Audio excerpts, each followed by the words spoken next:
രാമുണ്ണി ഇത്ര കുസൃതിയാണെന്ന് ഞാൻ അറിഞ്ഞില്ല. എന്നാൽ ഇത് കൊള്ളില്ല കേട്ടോ. പ്രായം തികഞ്ഞ പെണ്ണുമായി ഇങ്ങനെ കൂടിക്കഴിഞ്ഞാൽ അത് അപകടമാണ്. അതിന്റെ ദോഷം നിനക്കാ. മനസ്സിലായോ? ഇപ്രാവശ്യം ഞാനിത് മറച്ചു വയ്ക്കാം. ഇനി ഇത് ആവർത്തിക്കരുത്.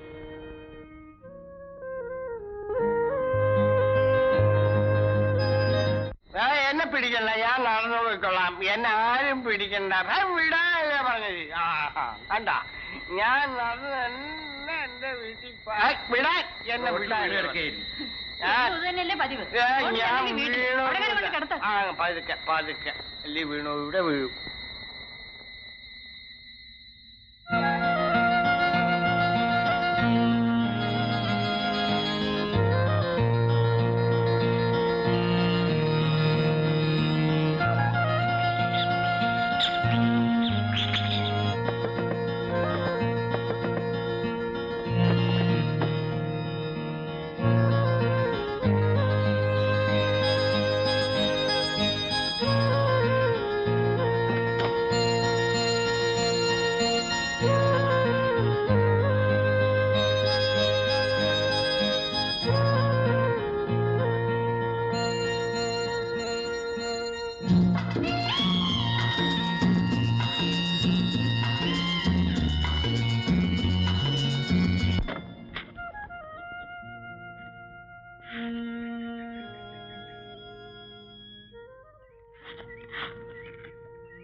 രാമണി, നീ എന്താണ് അവിടെ കയറിയിരിക്കുന്നത്? ഒന്നുമില്ല. നീ എന്താ വല്ലാതിരിക്കുന്നത്? സുഖമില്ലേ? ഇല്ല. പിന്നെ എന്തിനാ വെയിലത്തിരിക്കുന്നത്? പോയി കിടന്നോ.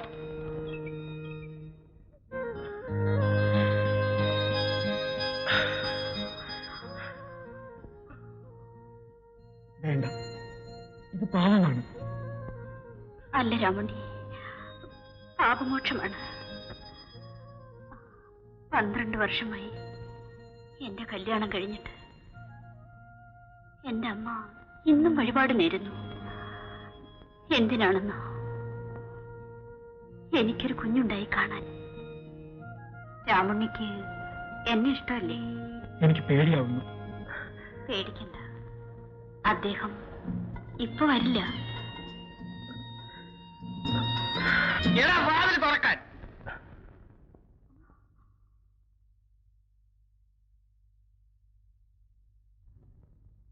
തുറക്കാൻ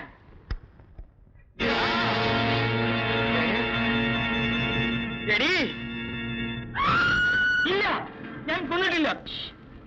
പതുക്കെ. ഈ വീട്ടിലെ ചുവരുകൾക്ക് പോലും ചെവിയുണ്ട്. ഞാൻ അവരെ കൊന്നിട്ടില്ല. അതെനിക്കറിയില്ല. പക്ഷെ പോലീസ് അന്വേഷിക്കുന്നത് നിന്നെയാണ്. ശ്രീദേവി കുഞ്ഞ് വെട്ടിക്കൊന്ന നാട് വിട്ട രാമുണ്ണിയെ വായിച്ചില്ലേ? കളവാണ്, അതിനെഴുതിയിരിക്കുന്ന കളവാണ്.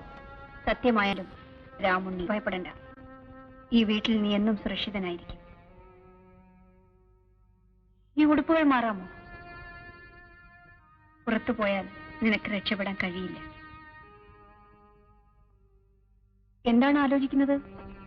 ഒരു കൊലയല്ലേ ചെയ്തിട്ടുണ്ട്. ഞാൻ സാരമില്ല, ഇനി സൂക്ഷിച്ചാൽ മതി. ഒന്നിലധികം കൊല ചെയ്തവർ എന്നോടൊന്നിച്ച് ജോലി ചെയ്യുന്നുണ്ട്. ആ കൂട്ടത്തിൽ നീ ഇവിടെ നിന്നോളൂ. എന്ത് തീരുമാനിച്ചു? നിൽക്കാം. എങ്കിൽ നാളെ തൊട്ട് ഡ്രൈവിംഗ് പഠിച്ചോളൂ. വീരയനോട് ഞാൻ പറഞ്ഞിട്ടുണ്ട്.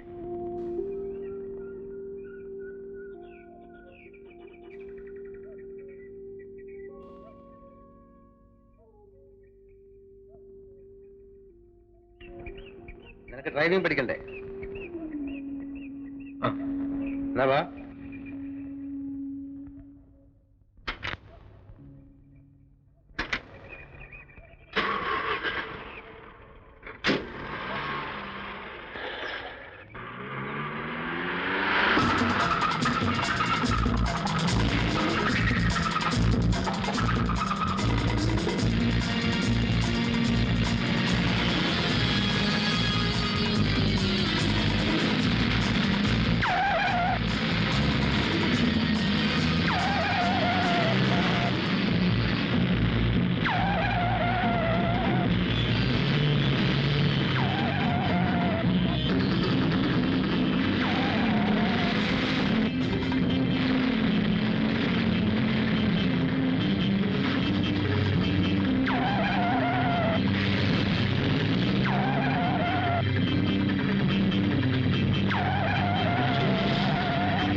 ഇപ്പൊ എന്ത് പറയുന്നു?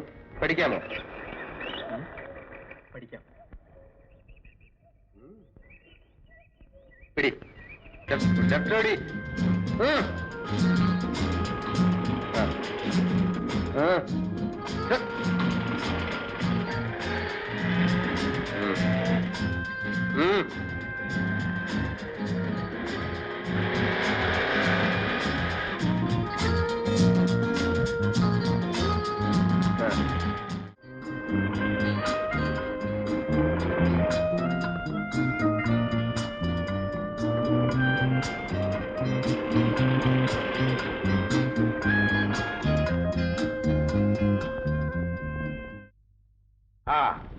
പുതിയ ശിഷ്യൻ എങ്ങനെയുണ്ട്? കാർ ഓടിക്കാനൊക്കെ പഠിച്ചോ? ഞാൻ ഉദ്ദേശിച്ചാലും കൂടുതൽ വേഗം പഠിച്ചു. ഓ, അപ്പോ ഒരാൾ വിടുക്കനാണല്ലേ. വിരയൻ, നീ ഒരു വിഡ്ഢിയാകരുത്. ആയതുകൊണ്ടാണല്ലോ നിങ്ങൾ പറഞ്ഞ ജോലിയല്ല ഞാൻ ചെയ്തത്. കൂട്ടത്തിൽ അവനെ ഡ്രൈവിംഗ് പഠിപ്പിച്ചതോട് പറയൂ. അതിന്റെ ഫലം എന്താണെന്ന് നിനക്കറിയാമോ? നാളെ അവൾ നിന്നെ ആ വീട്ടിൽ നിന്ന് പുറത്താക്കും. നിനക്ക് ഇതിന്റെ ജോലി നഷ്ടപ്പെടും. ജോലി മുമ്പ് പറഞ്ഞല്ല, ഓർമ്മയുണ്ടല്ലോ. എസ്റ്റേറ്റിൽ സൂപ്പറുണ്ടാക്കാം, കമ്പനിയിൽ ഷെയർ തരാം, അതുപോലെ എന്തെല്ലാം. എന്നിട്ടിപ്പോ എനിക്കൊരു ഡ്രൈവറുടെ ജോലി നഷ്ടപ്പെടുന്നതിൽ നിങ്ങൾക്ക് സങ്കടമുണ്ടല്ലേ? വീരയൻ, ഞാനൊന്നും മറന്നിട്ടില്ല. എന്നാൽ ജോലി തീരുന്നതിന് മുമ്പ് കൂലി ചോദിക്കരുത്. ആ ശാന്തി ഇപ്പോഴും ജീവിച്ചിരിക്കുന്നു. ഒരു നിമിഷം കൊണ്ട് തീർക്കാനുള്ള കാര്യമേ ഉണ്ടായിരുന്നുള്ളൂ. ജയന്തിയാണ് എല്ലാം തെറ്റിച്ചത്. അവളുടെ പ്ലാനുകൾ എന്താണെന്ന് ആർക്കറിയാം? അത് ശ്രദ്ധിക്കാൻ നീ എവിടെ വേണം. ഇല്ലെങ്കിൽ നാം ഉദ്ദേശിച്ച കാര്യങ്ങളൊന്നും നടക്കില്ല. വീരയ്യന് മനസ്സിലായോ?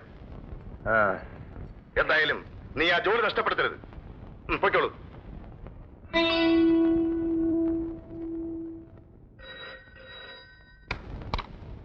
ഹലോ, മലയാളത്തിൽ സംസാരിക്കണോ?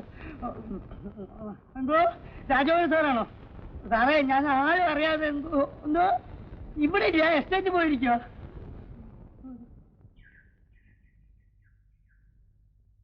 തിരിച്ചു പോകുമ്പോ നീ ഓടിച്ചാ മതിയെന്ന് ജയന്തിയമ്മ പറഞ്ഞു.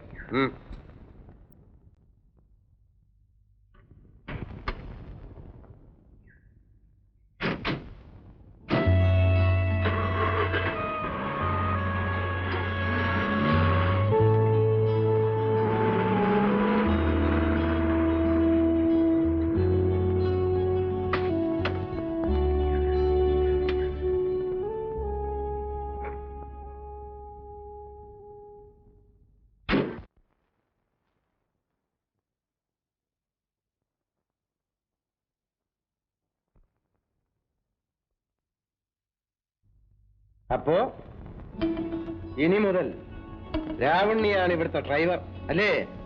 എന്താ, വീരേന് ഇഷ്ടപ്പെട്ടില്ലേ? ജയന്തിയമ്മേ, ഒരിക്കൽ നിങ്ങൾ ചെയ്ത പാപത്തിന്റെ കറ കഴുകിക്കളഞ്ഞ കൈയാണ്. ഓർമ്മയുണ്ടല്ലോ? വീരയൻ, ആ എന്നെ നിങ്ങൾക്കിപ്പോ വേണ്ട അല്ലേ? ഞാൻ പറയുന്നത് കേൾക്കൂ. എന്തിന്? പ്രവൃത്തി ഞാൻ കണ്ടല്ലോ. എല്ലാം നേടിയെന്ന് അഹങ്കരിക്കുന്ന നിങ്ങളുടെ വാക്ക് ഇനി എനിക്ക് കേൾക്കണ്ട. പകരം രാജഗോപാലന്റെ വാക്കുകൾ കേൾക്കും അല്ലേ? എങ്കിൽ അങ്ങോട്ട് ചെന്ന് ചോദിക്കൂ.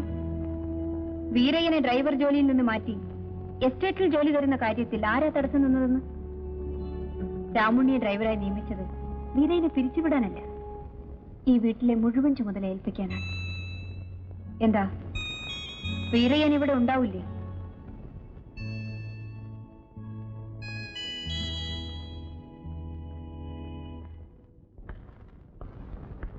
ഇനി അത് ചേട്ടൻ വെച്ചോളൂ. നീ എന്നോട് കൽപ്പിക്കുന്നു.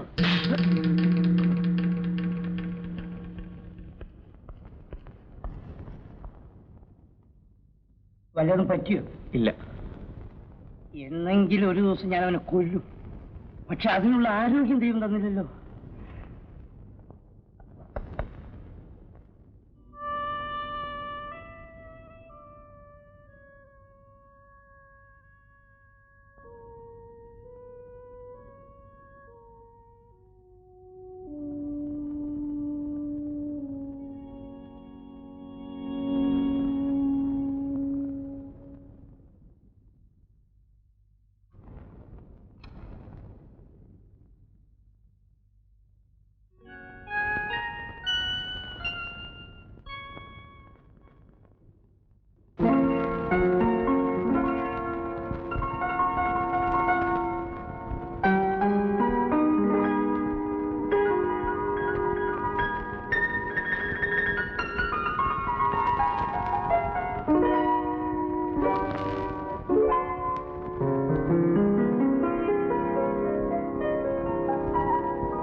അമ്മേ.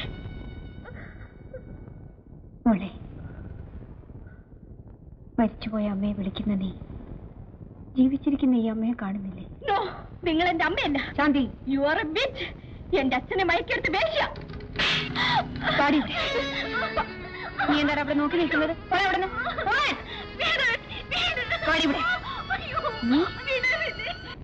എന്തിനാ കുട്ടി എങ്ങനെ അടിക്കുന്നത്? എന്നോടൊന്നും ചോദിക്കരുത്. നിനക്കറിയാമോ, ആ കുട്ടിയെ ചുമലിലേറ്റ് നടന്നവനാണ് ഞാൻ. ശാന്തി മോൾക്ക് എന്റെ ജീവനായി. ഇന്ന് എന്റെ മോള് എന്നെ കണ്ടിട്ട് തിരിച്ചറിഞ്ഞില്ല രാമുൽ. അറിഞ്ഞു. ഞാൻ എന്നും ഓർക്കും.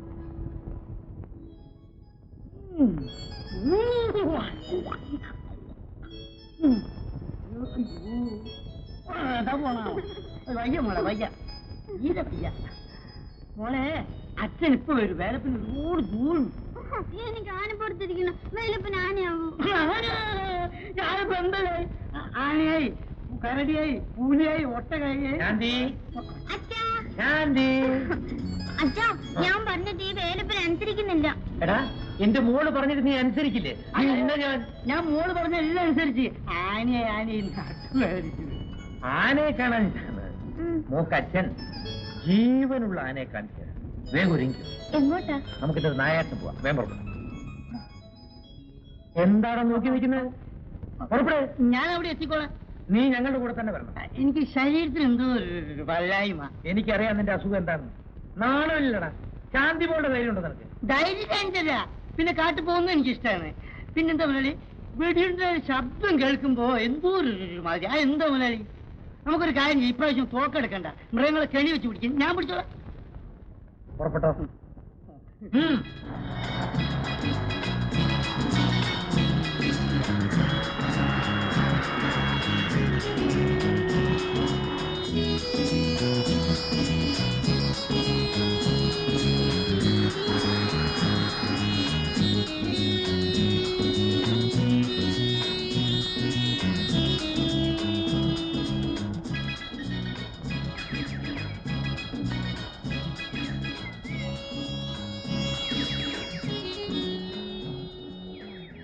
എന്താടാ? അല്ല, അതിന്റെ മൂക്ക് എന്റെ നേരെ തിരിഞ്ഞു വരുന്നു. നീ പേടിക്കണ്ട, ഇത് ലോക്ക് ചെയ്തിട്ടുണ്ട്, ഒട്ടുമില്ല. വല്ല ബുദ്ധിയില്ലാത്ത ജന്തുവല്ലേ, എങ്ങനെ വിശ്വസിക്കും?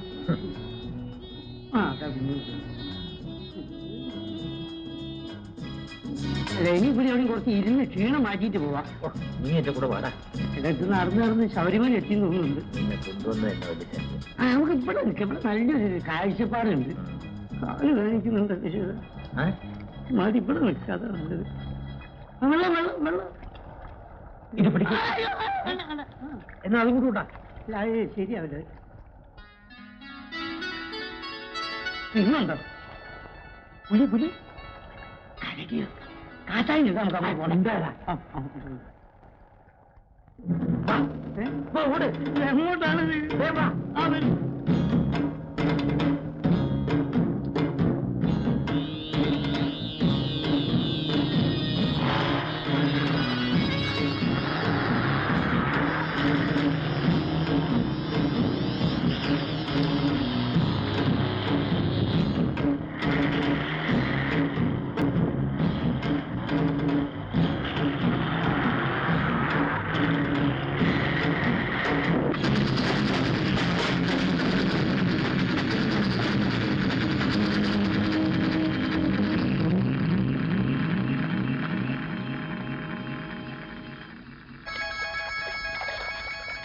ലക്ഷ്മി